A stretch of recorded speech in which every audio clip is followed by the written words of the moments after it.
wind speed of a devastating Category 5 hurricane can top over 150 miles per hour, or 241 kilometers per hour. Now imagine another kind of wind with an average speed of 0.87 million miles per hour, or 1.4 million kilometers per hour. Welcome to the wind that begins in our sun and doesn't stop until after it reaches the edge of the heliosphere, the solar wind. The corona is the sun's inner atmosphere, the brightness that can be seen surrounding an eclipsed sun, and home to the continually expanding solar wind.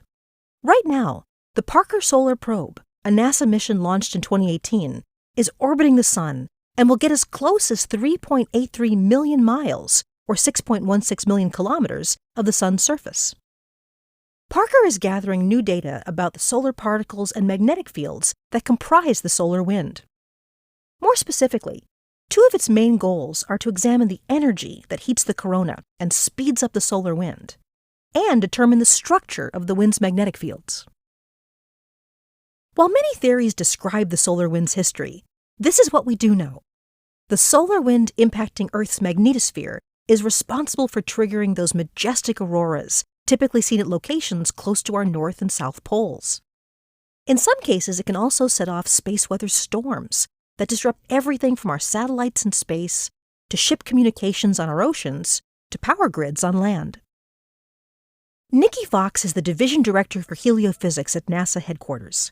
She explains in more detail how the solar wind disrupts our magnetosphere. As the wind flows toward Earth, it carries with it the sun's magnetic field. It moves very fast, then smacks right into Earth's magnetic field. The blow causes a shock to our magnetic protection, which can result in turbulence. NASA also has another reason to study the solar wind and its properties. The solar wind is part of a larger space weather system that can affect astronauts and technology.